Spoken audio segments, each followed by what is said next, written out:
Shalom friends, welcome to Daf Reactions, Zevachim 74. Intermingling, so appropriate for holiday gatherings this festive season, in a social sense. So inappropriate for temple offerings in a sacrificial sense. So let's say you're bringing your offerings to the temple. It's some pigeons or some apples. But problem, one of those birds or apples or whatever is blemished, making that bird or apple or whatever an invalid sacrifice. But they all got mixed together and you cannot ID that one apple that could absolutely spoil the barrel. And you certainly cannot find that pigeon. The pigeons have closed ranks. They are not talking. They're like, hey, you might know us as the rats of the sky, but guess what? We don't rat. So all of those sacrifices, proper and improper, are mixed together. That is what's called regular uncertainty. And it's a problem for sure, but let's up the stakes. Let's factor in compound uncertainty, which makes it either worse or better. So your pigeons that you were trying to take to the temple, they go off and they intermingle with other pigeons at a pigeon convention. I'm sure they have them. It's wherever the breadcrumbs are.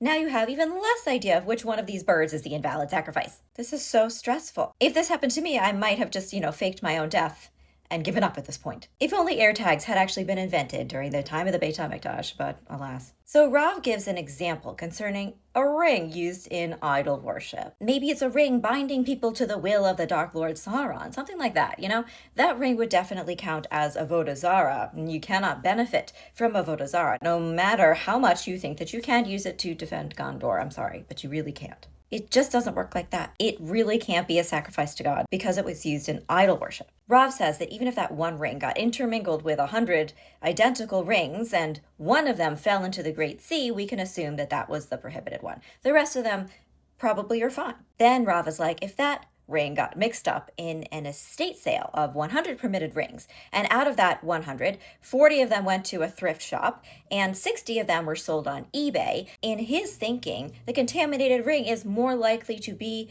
in the majority of 60 sold on eBay. The sage Shmuel was Rav's opposite in many debates. Shmuel has a very different opinion than Rav. He's like, no, this is idol worship we're talking about. We are beyond if a pigeon had a blemish and that meant you couldn't sacrifice it. There's no two ways about it. You can't fuck around with idol worship. Both original flavor uncertainty and compound uncertainty are always prohibited forever. The Gemara slides on over to Shmuel to counter him with a baraita. The Gemara is like, yes, getting wigged out about the prospect that something you have was used in idol worship, and so getting rid of a whole batch of whatever that was that you're uncertain about, that's fair. Better safe than intermingled. That's just regular uncertainty, though. We're talking about compound uncertainty. That's permitted. Picture this. You have a cup used in idol worship.